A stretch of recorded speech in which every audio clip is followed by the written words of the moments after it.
Let's just start with the markets. What happened today? There's nothing, you can't really point to any smoking gun. The markets have been pretty weak this month. And we're now at 10% correction. Not really, in the grand scheme of things, not a big deal. Broadly speaking, if you're in the US, your returns are zero in the year. In Canada, slightly negative. So it's not as doom. The headlines would be very, very unsavory, but the bigger picture, it's just one of those mediocre years. 2017 was a great year. Yeah. 2018 is a bit of a wash. I think it's hard, though, I think, for a lot of people that, for people who've been in the industry for a long time, or if you've been an investor for a long time, you can say, yeah, this happens. This hasn't happened to a lot of people, though, yet. I mean, yeah. this doesn't feel good, and this was, this seems to be almost an acceleration of what we were seeing in the past few weeks. Yeah, believe me, managing money, it's like having someone put a drill in your temple today. It's not fun.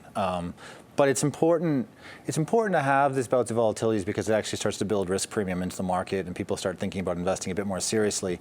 When it's going up constantly, risk starts to get carried away. People just believe that that's the way it always is. And sometimes you need these corrections, if nothing else, to build in a bit of risk premium. And quite frankly, since the great financial crisis, we really haven't had many periods like this. Yeah. Things are changing. Central banks are tightening policy.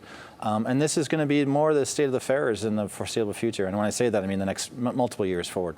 Let's talk a bit about, I know when you and I chatted earlier, here's the fundamentals of what have, and again, nothing new today. These are things we've been seeing emerge for the past little while. And then there's the things, I'd say almost on the fringe, the geopolitics, which can kind of accelerate things or not.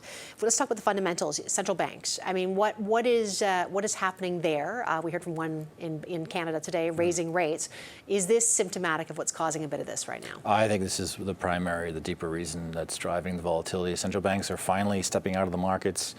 By next October, all G4 major central banks will be shrinking their balance sheets on a year-over-year basis. The Fed got this going a little while ago, and the ECB will soon, at Christmas, stop expanding their balance sheets. So they want out of the market, but the problem is now there's the unintended consequences of quantitative easing, and we have to start to realize where are prices without this huge buyer of risk assets. And so the markets are just getting used to this lack of liquidity, lack of free money, if you will. And so we're going to have to find a clearing price that is where the central banks aren't involved. Let me ask you about another key fundamental thing, and we heard this from Caterpillar, I know, when the CEO was speaking on an earnings call this week about saying, he believed we were hitting the high water mark when it came to the business cycle and where we are right now. Is that something else that's contributing to what's happening in the markets? Yeah, I mean, we've had phenomenal earnings growth this year. It's not going to get any better, but that's actually empirically not a reason to sell the market. I mean, so we've grown to 20% year-over-year earnings. Next year, we're going to go to probably single digits. But that, if you actually look back at the data, that's not the peak of the investment cycle, if you will. Kat's talked about increasing costs. Part of this is the trade wars and trade tariffs, and where this is basically an unknown goal. There's no reason to have this except for the political aspects of it. So there are these risks, but ultimately, this is not the turn in the cycle if you think about just earnings growth. What about debt? And when I talk about debt, I mean, the world is, and I know TD Asset Management has been talking about this for a long time, the world is awash in debt. You've got consumer debt, government, corporate debt. Yep. Rates start to creep up. Yep. Where do we start to see that?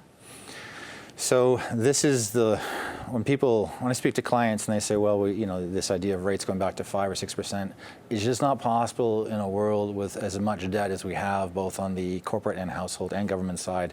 And so what happens is you get to a point where cost of borrowing gets prohibitive and aggregate demand stops. So put another way, if you're, have a mortgage and all of a sudden your payments are going higher, one hike, you go for one less dinner, 2 hikes, you stop, no renovations, et cetera. And ultimately, this happens all at once, and growth, and basically you go into recession. Right. And so that is probably how this will play out. We're not there yet, I don't think. We'll probably have a bit more time in this investment expansion, but this is kind of how things will play out. And it's really the reason why we don't believe interest rates are going to go materially higher from here, certainly 50 basis points, whatever, but we're not going back to the mid-single digits that we saw in the previous, in the early 2000s. Bank of Canada, I know, came out and they talked about removing the word gradual, getting back to a neutral stance. And I know we talked about this earlier, between 2.5% and 3.5%.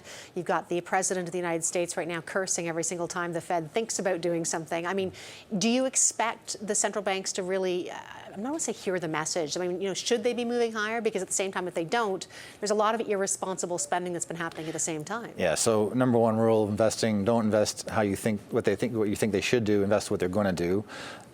Central banks always typically over tighten and break the investment cycle. That's what they do, and so they're going to continue to tighten until we probably have a recession, because we are so late cycle. That's likely the path we go through. So I would expect them to hike again next year. I do think we're going to have a bit of turbulence in the first half of next year, and Jay Powell, the U.S. Federal Reserve President, will be tested. It doesn't help when the president's complaining and starting to second guess whether he should have put him in place in the first place. This does not help the situation. But I think this is what I think is going to be really interesting going into 2019. We're going to leave it there, but Michael, always a pleasure. Thanks so much for coming in. Well, thanks for having me. Michael Craig, he is Senior Portfolio Manager with TD Asset Management, and he joined me here in studio.